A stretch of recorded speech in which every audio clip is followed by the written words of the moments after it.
ضيفي في هذا العدد الدكتور جرفي نجم الدين، اخصائي في تقويم الاسنان والفك والوجه. مرحبا بك. الله يسلمك حياة، صباح الخير عليكم كامل ويعطيكم الصحة بور لانفيتاسيون. وانا ايضا نقول لك يعطيك الصحة انه جيت ولبيت دعوتنا لبلاطو صباح الشروق، ونرحب بكل المشاهدين والمتابعين. انتم في حضرة فقرة الصحة حياة، اخترنا لكم لنهار اليوم موضوع متعلق بطب الاسنان، ضرس العقل او ضرس الحكمة او لي دونت ساجيس، وموضوعنا لنهار اليوم راح نتحدثوا على ضرس العقل وايضا تاثيره على الاسنان الاخرى واصطفافها وشكلها وكل الامور اللي متعلقه بهذا الموضوع، فابقوا معنا لنهايه الفقره. في البدايه دكتور نجم الدين جرفي، ضرس العقل يعني في اي سن عاده يبرز؟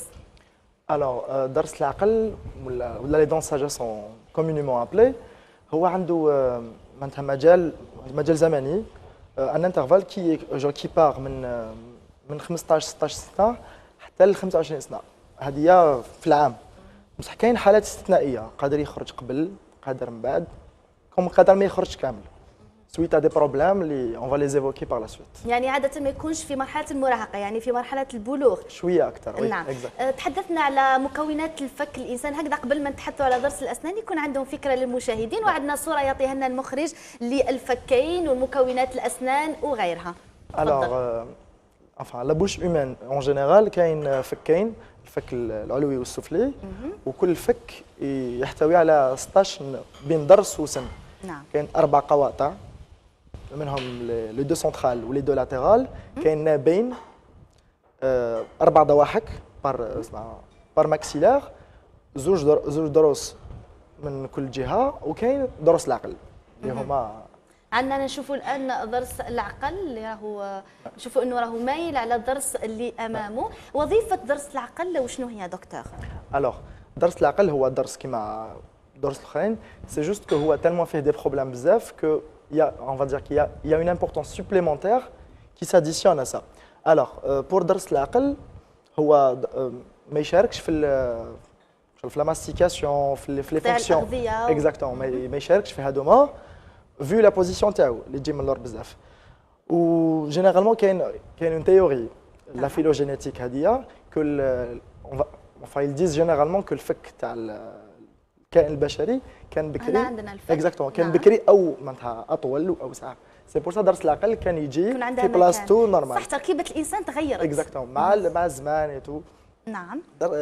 الفك البشري نقص، سو كي في كو لا دون ساجيس elle perd de plus en plus d'espace. ما عندهاش بلاصه وين تخرج، يولي الفك اصغر وما يقدرش يحمل ديجا الاسنان العاديه وتكون محتكه ببعضها. نعم. هذا هو، وهذه جينيرالمون المشكل اللي فيه لان دي بروبليم تاع المشكل تاع الاصطفاف يعني يخرب شكل يعني خاصه الانسان كي يضحك الواجهه كي تكون احتكاك راح يكون الاسنان فوق بعضهم، يكون الانسان مضطر انه يقوم بتقويم الاسنان وغيره. هنا نشوفوا انه يكون في اخر الفك ولكن عنده وضعيات مختلفه. عندنا صوره من قبل انه حتى كي يخرج ضرس العقل ما يكونش وضعيه ملائمه. عندنا صوره من قبل يعطيها لنا المخرج حتى نشوفوا الوضعيات المختلفه لضرس العقل.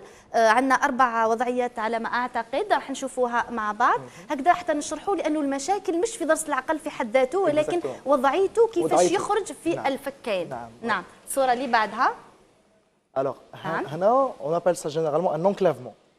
الانكلافمون هو انه ضرس العقل يخرج، نص الضرس يخرج والنص الاخر يقعد من تحت. وهنا فيك معناتها بسبب التاخر تاع ضرس العقل كي يخرج سا دون سا هذاك لو بو هذاك اكزاكتومون لو بو هذاك الالتهاب سي لو كابيشون ميكو، معناتها سي هو اللحمه تاع الفم اللي تطلع فوق لا دون. يولي لو باسيون تاعنا كي ياكل ولا كي يمضغ ولا هكذا يعد عليه، سو كي كري هاد لانفلاماسيون اي بار لا سويت سا كومونس ا دوني دي اون ابل سا دي بيريكوروناريت. معناتها سي اون انفلاماسيون تاع الكابيشون هذاك كي كونتورن لا دون. وهذه واحده من الاسباب اللي تخلي يعني لابد ان يكون فيه قلع للضرس. هنا نقوموا بعمليه لابد ان نستغناو عليه. شوفوا الصوره في غالب الاحوال مع بعض ايضا، لانه هذه حاله اخرى. هذه حاله اخرى وهذه من الحالات يعني لي بلو غراف المستعصيه خلاص. هنا سي اون انكلوزيون دو دون ساجيس. الانكلوزيون انه ضرس العقل ما يخرجش كاريمون، يكون تحت الجلد، يقعد تحت الجلد. نعم. وهنا فيو لو فروتمون تاعو مع الجدر تاع لا دوزيام مولير تاع الضرس الثاني سا كري هاد لي كاري دو راسين. معناتها تسوس جدر السن. اثر على الجذور منها تروح السنه، اذا راح الجذر خلاص. اون سرا دون لوبليغاسيون ديكسترايغ لي دو. لي دو يروحوا. نقلعوهم الضرسين مع بعض. درس العقل اي لا دوزيام مولار. نشوفوا الصوره اخرى مع بعض. هنا الحالات الاربعه اللي هنا الحالات الاربعه اكزاكتومون. هذه مايله. هذه مايله اكزاكتومون. الوغ درس العقل هنا بون هذوما في اربعه سي دي انكلوزيون دو دون ساجيس. دونك قلنا بلي انكلوزيون سي لا دون ما تخرج، اونكلافمون تخرج امواتي. دونك هذوما في اربعه سي دي كاوين. لا بلو غراف بيان ايفيدامون سي سلا. هذه وهذه. هنا on va dire que le risque est amoindri, mais là كان حنا on indique l'extraction ولا اسمها نقوموا ب وضع on va dire l'indication d'extraction. À ce moment-là il va y avoir d'autres paramètres. Mais هاد الزوج généralement ça commence à créer des soucis مش في درس العقل هو بالذات mais في الضوء اللي لاصقه فيه. نعم. هي لا دوزيام مولار. نعم. طيب دكتور، اذا في كل الحالات او في اغلب الحالات ياثر على السن اللي قدامه، يكون فيه تسوس الاسنان. أو حتى في بعض الحالات نستغنيو على السن كافة. وقتاش نروحوا للجراحة في الحالات اللي يكون فيه ألم أو نخافوا على الضرسة اللي قدامها ولا؟ ألوغ وقتاش نروحوا للجراحة؟ أنا برك باش نوضح برك باللي هذه ليدي روسو تاع إنه لا دون ساجيس هي صعيبة كي تتنحى ولا، هذه جوست في لو كا وين لا دون تحت لا ميكوز وتحت لوس كاريمون. اسم مومون لا نوليو حنا نحتاجوا تدخل جراحي. مي كي نقولوا تدخل جراحي ماهوش عملية كبيرة. لا لوردور كون ايماجين اكزاكتومون. وقتاش نروحوا للجراحه؟ في لي دو كا وين سوا عندنا اون انكلوزيون معناتها درس العقل كاريمون تحت العظم ولا ان اونكلافمون دونك معناتها اون بلو غروند بارتي منه تكون تحت العظم. حنا سكون فا فيغ ما نقدروش نحيو الدرسه كيما اي درس عادي. سكون فا فيغ سي اون دوا انسيزي يفتحوه فريمون اكزاكتومون نفتحوا لا ميكوز هذيك تاعو معناتها اللحم تاع الاخر اون ديجاج لوس نحيو شويه العظم زي هذاك. Ça dépend. Par exemple, là, dans le carrément, il n'y a que la muqueuse, les traités. À ce moment-là, juste on le bark et on l'extrait. Ou là, on élimine un peu d'os et on extrait la dent sagesse. Bien évidemment, l'acte n'est pas si lourd que ça. يخافوه يعني الناس يقول لك انه عندي ضرس العقل يتوجع فيا ويقال لي طبيب لازم تنحيها ولكن راني خايف. هي جينيرالمون لي دون ساجيس كي نديروا الحالات الجراحيه هذوما البروبليم ماهوش في لاكت اون لو ميم. سما او مومون دو لاكت سما في وقت الجراحه حتكون خفيفه وبسرعه ماهوش حاجه اللي صعيبه ولا. البروبليم وين راهو سي في لا سيمين كي سوي سي الاسبوع هذاك سي لي سويت هذوما تاعو بعد الجراحه باسكو كاين نفخ كاين اون ابل سان تريسموس تسمى يولي الباسيون تاعنا ما يقدرش يحل فمو كيما لازم. وهذه هي جينيرالمون سي دو ا اون دير دي جيست كو الباسيون يديرهم وما لازمش يديرهم. واش تنصحهم بعد العمليه الجراحيه هكذا المشاهدين اللي قاموا بقلع الضرس واش يديروا؟ الانديكاسيون معناتها الحاجه اللي ننصحوا بها لي باسيون كامل هو il faut éviter انه الباسيون مره ما تنحي ضرس العقل تو في سا ولا تحط حاجه سخونه هنا. il faut éviter la chaleur. معناتها ليديال الا كان الباسيون تاعنا ماهوش حاب انه يصرى له نفخ ولا وجع زايد ولا هكذا اون بوش دو غلاس معناتها كيس فيه المجامد ولا اي حاجه جينيرالمون يديروا الجلبانه صح جينيرالمون يلفون سا دونك يحطها على الموضع الجراحه تاعو هذيك سا با سكالمي. Et bien sûr, il suit les recommandations. Tu as le pathologiste ou le dentiste qui lui a fait l'extraction à la lettre. ياكل الحساء لي سوب ما يمداش. حاجه سخونه ما ياكلهاش. بيان سور ما يبقاش غير يشل بالماء والملح ولا بلي باند بوش ولا هذاك. il faut laisser هذيك الموضع الجراحه تاعو يتلم ويبرى. مي جينيرالمون الا كان لو باسيون تاعنا il suit اكزاكتومون واش قال له الباسيون باردون الطبيب تاعو ça va être aussi facile نورمال. لماذا دكتور يعني بعض الافكار احنا يقولوا انه ضرس العقل ماشي كيما الضرس العادي يعني يتسوس تمتم ومده حياته ما تطولش واغلبهم اذا خلاوه بعد فتره يضطروا انه يقلعوه. هل هذا صحيح؟ هي on va dire que c'est une idée reçue.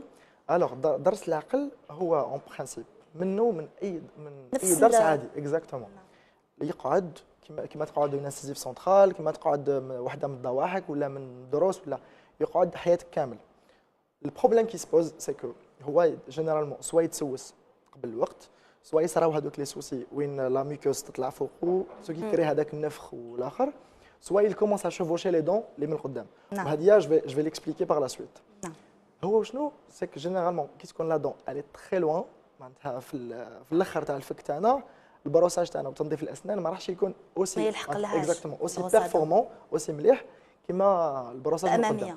سو كي في ميم سي حنا بروسينا سنينا وكلش vers la fin, il y a toujours, exactement, il y a toujours des stagnations alimentaires. Ce qui fait, en plus, la forme de la dent de sagesse, c'est des formes atypiques. Le shape de la dent, ماهوش موحد pour الناس كامل. قادر يخرج فيه des نتوءات و des infractuosités, ce qui fait que la stagnation alimentaire راح تكون بزياده par rapport للدروس الاخرين. Et c'est ce qui cause les soucis هذوما. إذا كان نعم، إذا كان لأنه مشاهدة تواصلت معنا قبل الحصة قالت لنا أنه عندها مشكل ضرس العقل ما عندوش وين يخرج، مازال ما خرج، ولكن عندها الفك صغير وما كاش بلاصة، كيفاش تنصحها تقوم بعملية جراحية تنحيه قبل ما يخرج ولا تنحي الضرسة اللي أمامه اللي تكون عادية وما فيهاش تسوس ولا واش لازم دير؟ ألا هذه باش نوضح حاجة برك، هذه تاع لا دون ما خرجتش والفك صغير ومن هذه سا سي فري.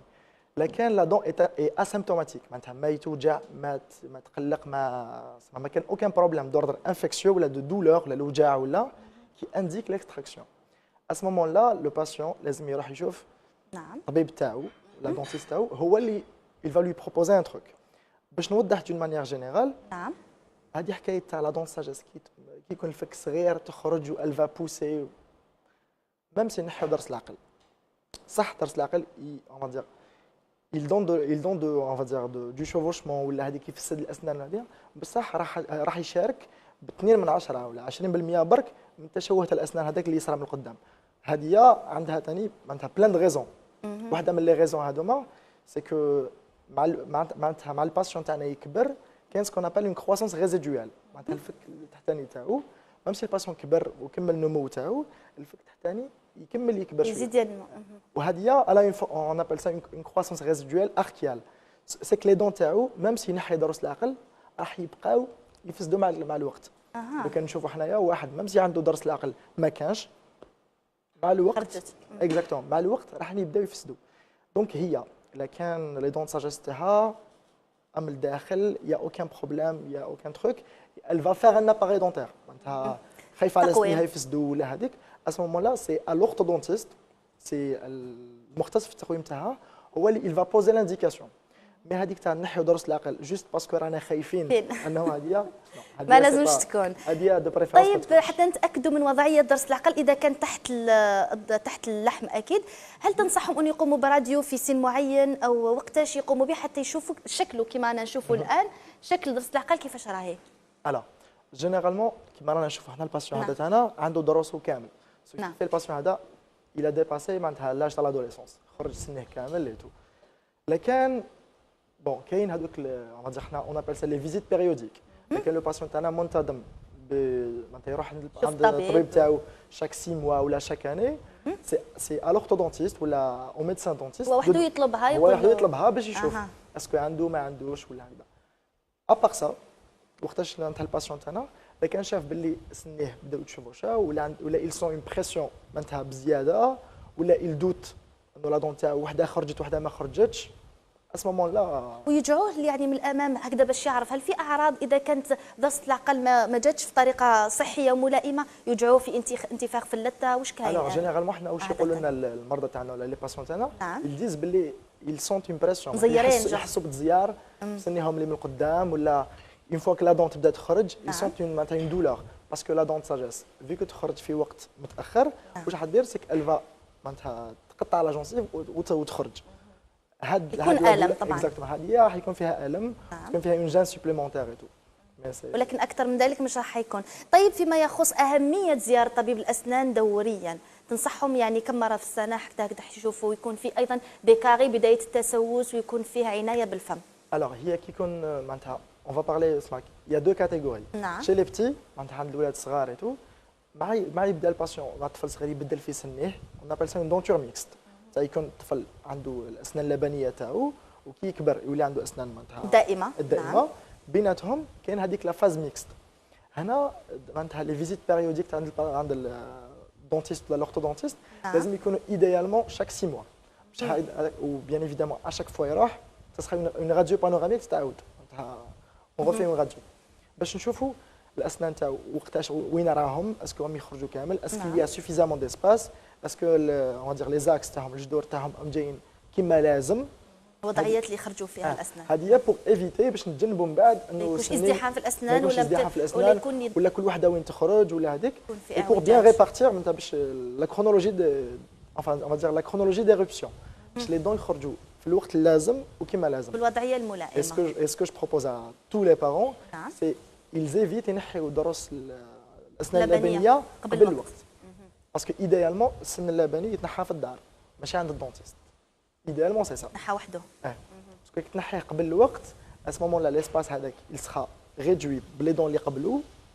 هنا اون فا سو روتروفي في دون تاكل اسباس تاع دون تخافي ينوضوا معوجين يعني حتى مكان اللي تكون في الضرسه ممكن ولا الاسنان يكون تغير طبيعته او غير ذلك. بما انه تحدثنا دكتور على الاسنان ضرس العقل وقلنا انه معرض اكثر ممكن تسوس مقارنه بالاسنان الاخرى، كيفاش تنصحهم للعنايه به اكثر ممكن حتى ما يلحقش للتسوس ونحافظوا عليه؟ اذا كانت وضعيته طبعا ملائمه وحبينا ما نستغناوش عليه. نعم. اذا كان ضرس العقل معناتها خرج في وضعيه ملائمه وما عنده اوكين انديكاسيون ديكستراكسيون، ما عندوش حاله من الحالات اللي حنا نديكو فيهم القلع ولا الجراحه ولا ابار سا لو باسيون il doit insister في البروساج تاعو. ما كي ينظف سنانو لازم il insiste معناتها في الكوتي بوستيريور مع الاخر. سي با ايفيدون سيرت، بصح لكن لا دون خرجت كامل لازم لو باسيون il doit éliminer tous les débris alimentaires vers la fin تاع الفك تاعو. يمكن يختار بروسه دون صغيره اللي تقدر تلحق المكان. بلوس البروساج معناتها افيك معناتها بفرشه اسنان عاديه il doit rajouter aussi soit les mini brossettes هما كاين دي فرشات اسنان صغيره ادابتي بين السنين، وكاين ثاني لو فيل دونتير الخيط الطبي يستعملوا ما بين الفراغات. ايديالمون اكزاكتومون ايديالمون سي سا. il doit rajouter معناتها باند-بوش الغسول باند-بوش هذيك مي ماش طول طون. ما تفضلش انه يكون بزاف باسكو كان كثروا من الباند-بوش ا سو مومون لا اون فا كريي دوتر سوسي. ممكن لانه في بكتيريا مساعده في الاسنان في اللسان عندها دور. يعطيك الصحه سي سا. دونك لا فلور بوكال ولا البكتيريا اللي عايشه معنا هذيك فو با نبرتوربيوها ولا نفسدوها ولا دونك يعني هذه النصائح ممكن اللي تقول لكل المشاهدين ان شاء الله تكونوا استفدتوا معنا فيما يخص ضرس العقل او ضرس الحكمه وتاثيره على الاسنان وشكلها وجماليتها. نشكرك مره اخرى ونذكر كان معنا في هذا العدد الدكتور جرفي نجم الدين اخصائي في تقويم الاسنان والفك والوجه. نشكرك على الحضور، ان شاء الله نلتقي في عدد اخرى لما لا في مواضيع اخرى دائما لفائده المشاهدين. ونقول لكم انا ايضا شكرا على وفائكم وعلى متابعتكم لينا، ودائما نذكر ونعاود نذكر اذا عندكم اي مواضيع تحبوا تعرفوا عليها نحن في الخدمه تواصلوا معنا، لانه دائما نقراو التعليقات ديالكم ونبرمجوها مع الاطباء. نهايه الفقره والان نرجع الكلمه لزميلي لطفي.